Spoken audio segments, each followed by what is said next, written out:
आणि तुम्हाला बी माझ्या मेहनतीचा मान ठेवावा लागेल.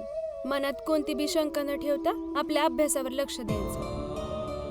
तुम्ही तर माझे पती आहे, तुम्हाला तर माझ्यासाठी आयुष्यभर खूप काय करायचंय. मग मी माझ्या नवऱ्यासाठी एवढं बी नाही करू शकत? नक्कीच करू शकतेस.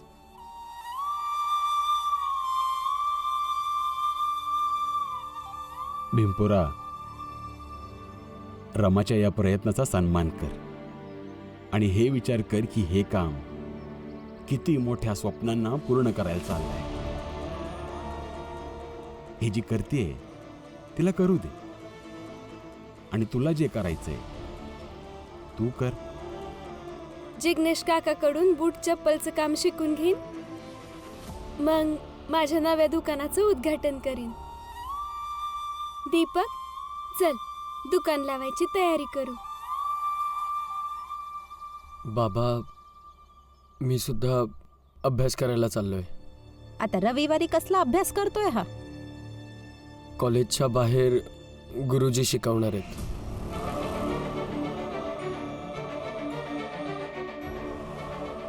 संस्कृत शिकावयाचे असेल तर जे जे सांगेल ते सगळे करावे लागेल पुढील 7 दिवस. चल पुरंजन, कामाला उशीर होतोय.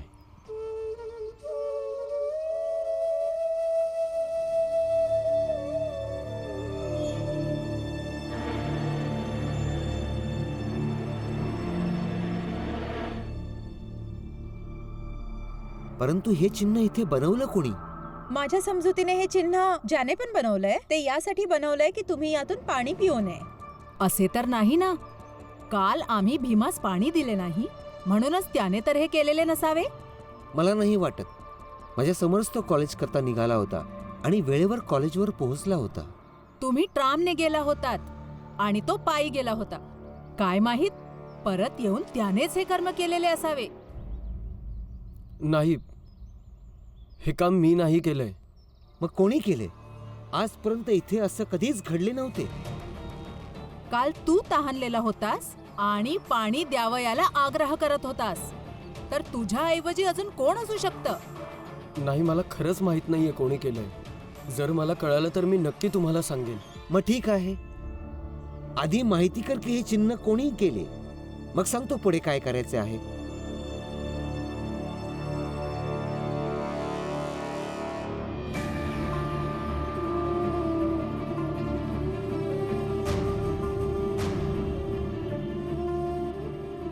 खूप तहान लागलीये, थोडंसं पाणी द्या ना.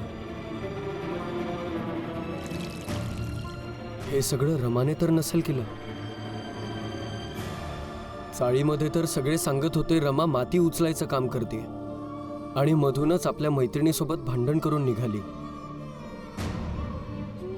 का निघाली असेल?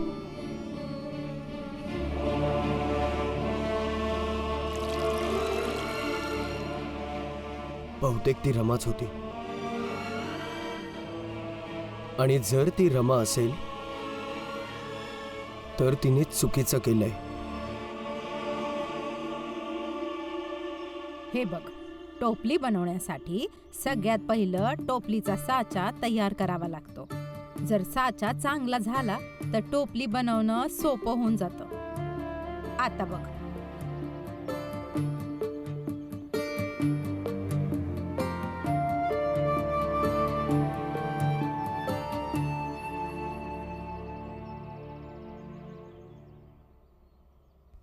दली मावशी, मला नाही जमत हे. काही हरकत नाही. प्रयत्न तर केलास ना तू. आज पहिला दिवस आहे, हळूहळू बनवणं शिकशील की तू.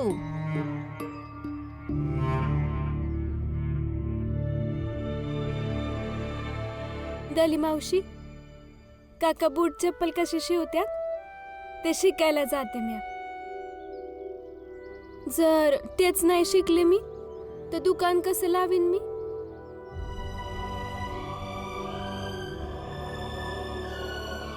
काका, मला बी शिकवा ना की हे बूट चप्पल कसं शिवतात ते. चल निघितून. तुझा नवरा आणि तुझा सासरा दिसरात मला टोमणं मारतात आणि म्या तुला चप्पल आणि बुटा शिवायला शिकवू. चल निघितून. अरे शिकव की. अरे जिग्नेश दादा, शिकव ना पोरीला चपला शिवायला. आपल्या वाडीतली तर पोरगी आहे, तुला काय फरक पडतोय? अरे दादा शिकव की. अरे दादा म्या नाही शिकवणार, जाऊन कुठं तरी दुसरीकडे शिक. शिकवा की. तुमच्या मदतीने मी थोडेसे पैसे बी कमवन आणि मग त्या नात्यानं तुम्ही माझे गुरु पण व्हाल की. मग तुमचा उपकार आयुष्यभर नाही विसरणार. उठ इथून. एक डाव सांगितलं ना म्या नाही शिकवणार म्हणून. डोसक्यात नाही शिरत का तुझ्या? मला नाही व्हायचं कुणाचा बी गुरु. माझ्या सावताच्या पोराला शिकवायला गेलो तर तो घर सोडून पळून गेला. त्याचा हात पकडून इथं आणलं होतं म्या शिकवायला, बाबा काम शिक. पर नाही, त्याला हे समजा शिकायचंच नव्हतं. त्याला तर तुझ्या नवऱ्यात शाळेत जाणंच चांगलं वाटत होतं. आणि एक दिवस हे सांगून गेला की म्या आणि माझं दुकान, माझं काम समजा दळभद्री आहे. तर ठीक आहे, म्या माझ्या दळभद्री कामातच खुश आहे. नाही शिकवायचं मला, निघित ना. आई, जिग्नेश भाऊंना सांगा ना की रमाला चप्पल शिवायला शिकवा म्हणून. तेव्हाच तर ती पैसे कमवल. आता मी काय बोलू इथे? एवढे सगळे लोक आहे. काय बोलली तर म्हणाल की जाणून बुजून काम करून घेताय रमाकडून. बघू दे तमाशा. रमाला पण कळू दे डाळ दाण्याचा भाव. चल चल पळ इथून, चल निघ. काका, तुम्हाला हिला शिकवायचं नसेल तर नका शिकवू, पण अशा पद्धतीने तिला ओरडू नका.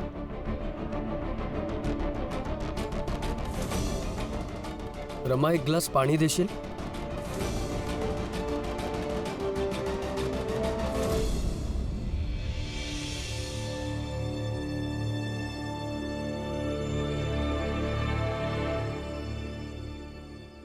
घ्या पाणी घ्या.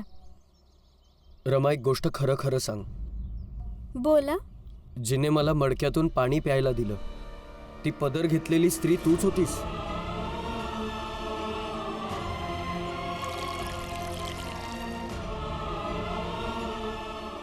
ती स्त्री तू होतीस का रमा? आणि त्या मडक्यावर निशाण सुद्धा तूच बनवलं होतंस ना?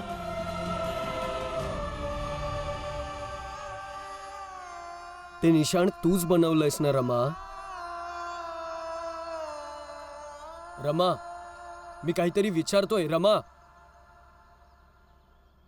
थांब रमा, उत्तर दे, कारण तुझं उत्तर माझ्यासाठी महत्वाचं आहे. काय झालं भीम?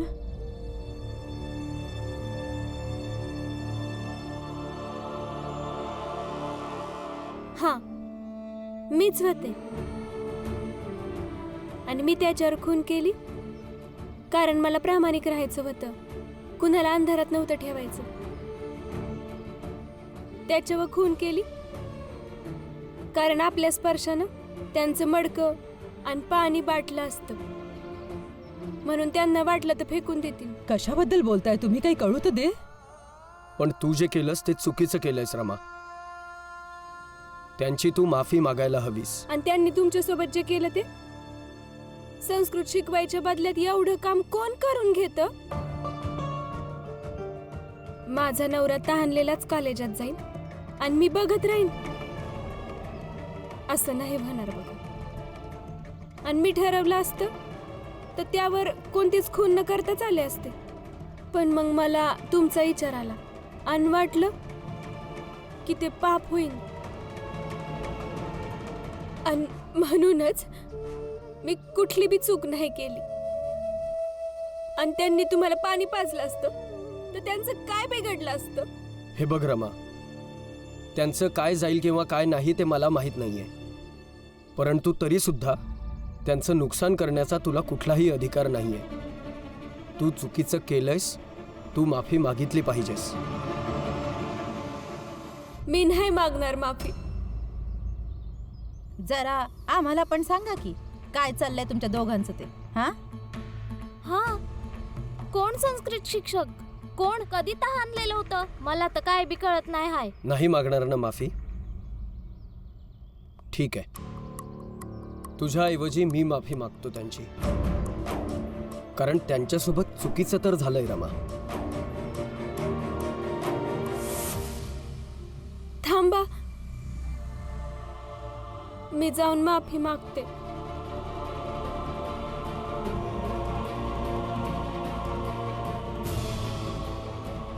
रमा, रमा, भीम, काय झालं? कुठे गेले हे दोघं? माहित नाही आजी. दोघं आतमध्ये भांडत होते, मग निघून गेले.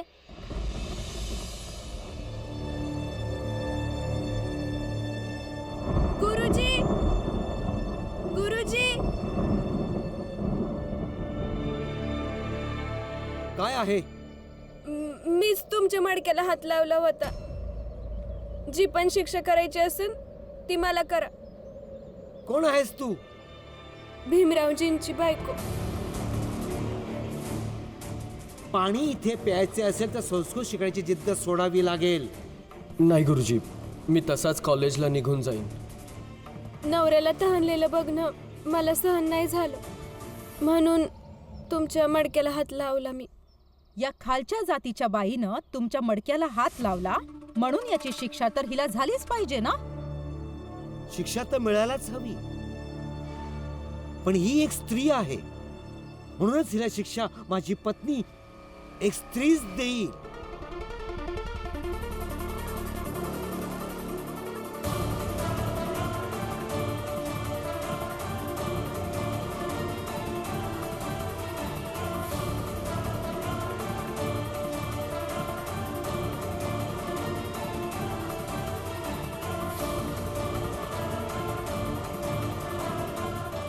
उच्च वर्णीयांच्या मडक्याला शिवण्याची शिक्षा ही असेल की आम्ही मोजून या छडीने 25 फटके तुझ्या हातावर देऊ. म्हणजे ज्या हाताने तू आमच्या मडक्याला शिवलीस त्या हातांवर व्रण पडावेत. हात पुढे कर. अगं, बघतेस काय? हात पुढे कर. हात पुढे कर.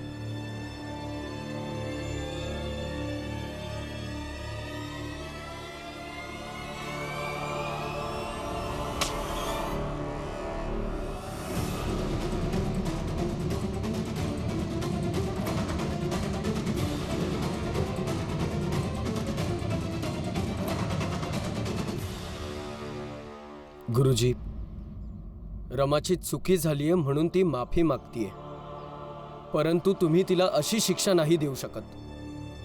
भीमराव, छडी सोडून दे. नाही गुरुजी, तुम्ही रमाला ही शिक्षा नाही देऊ शकत. शास्त्रीजी, कसे शिक्षक आहात तुम्ही? एक खालच्या जातीतला मुलगा तुमचं म्हणणं ऐकत नाही.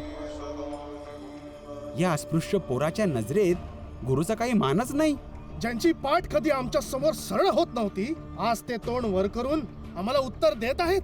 शास्त्रीजी, कसं काय सहन करताय तुम्ही हे सगळं? भीमराव, विचार कर. जर संस्कृत शिकायचे आहे तर छडी सोडून दे. नाही गुरुजी, पत्नीसाठी निवड करावा असा कुठलाही विकल्प नसतो. तुम्ही मला संस्कृत शिकवा किंवा नका शिकवू, मी शिकेन किंवा नाही शिकणार, पण रमाची सुरक्षा हे माझं दायित्व आहे. मग ठीक आहे, छडी सोडून दे आणि निघ इथून. तू अट हरलायस तर याचा दोष मला देऊ नकोस. ठीक आहे गुरुजी.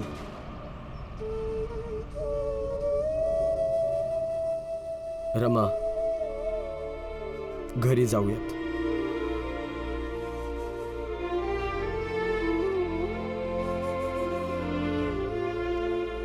रमा, चल इथून. नाही, आता माझ्या नवऱ्यानं त्यांचा पतिधर्म पाळलाय. आता एक बायको पण तिचा धर्म पाळला. गुरुजी, माझा नवरा भलेही अठारला असेल बघा, पण मी तवर इथून नाही जाणार जवर तुम्ही त्यांना संस्कृत नाही शिकवत. हे काय धरणे लावले आहेस? एक निघून जातो आणि दुसरा परत येतो.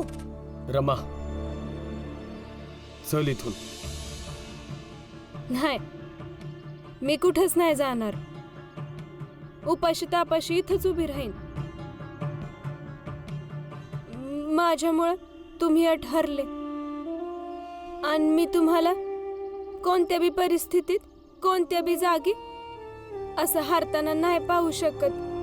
दाद द्यावी लागेल हिच्या धैर्याची.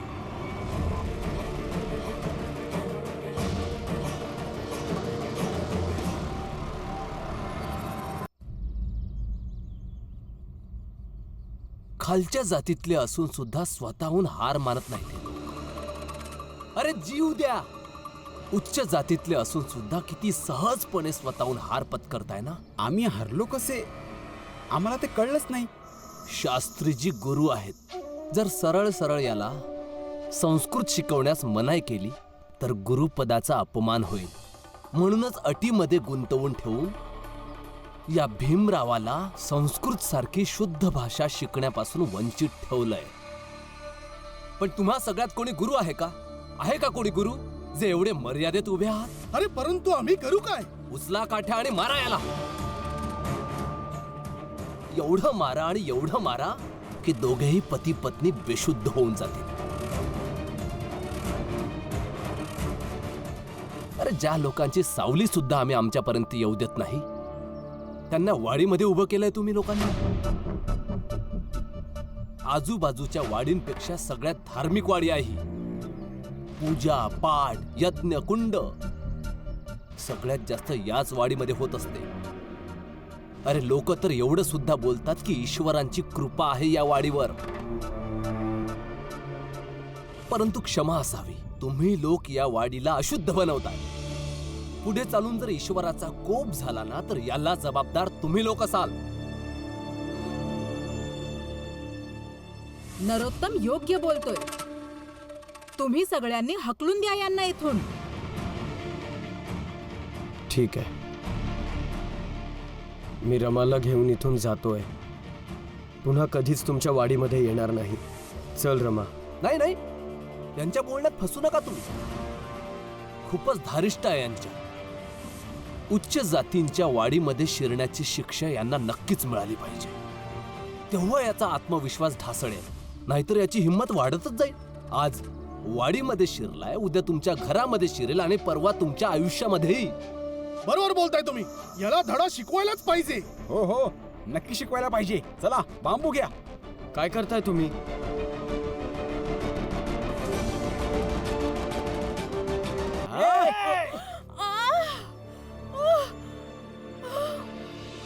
काय झाले सुमन? काय झाले? काय होते? अगं सांभाळ स्वतःला. सुमन सांभाळून. अरे कोणी घोडागाडी बोलवा. हिला इस्पितळात घेऊन जावं लागेल. गुरुजी मी आत्ता टांग घेऊन येतो. तुम्ही यांना सांभाळा. तू कुठेच जाणार नाहीस. माझ्या पत्नीला मूल होणार आहे आणि या शुभ कार्यात मला तुझी कोणतीही गरज नाही. निघून जा इथून आणि परत येऊ नकोस. शास्त्रीजी तुम्ही काळजी करू नका. मी घोडागाडी घेऊन येतो आता. निघा तुम्ही दोघे इथून. बाळाचं होणं शुभ असतं आणि तुझं इथे असणं अशुभ आहे. निघ इथून. चल रमा इथून. कोणाच्या शुभ कार्यात आपण बाधा आणायला नको.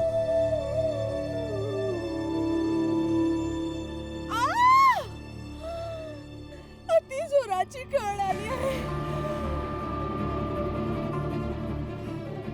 गुरुजी चला मी पण निघतो. कोणतीही आवश्यकता असो, कशीही परिस्थिती असेल मला सांगा.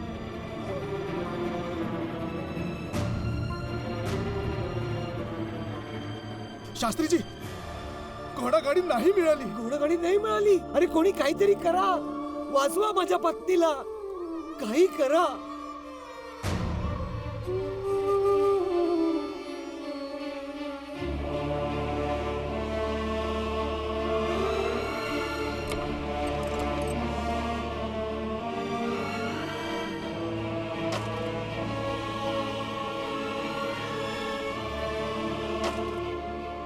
हे घ्या. दोघं मिळून वाढू तर सोपं होईन आपल्याला न्यायला. घ्या. बाजूला सरका. गुरुजी मी हा टांगा आणला. ह्यांना लवकरात ह्या टांग्यात बसवा. परंतु घोडा कुठे आहे? हे दोघे आहेत ना. बनतील घोडा. तसेही ज्या जातीचे आहेत यांचे काम आहे आमची सेवा करणे.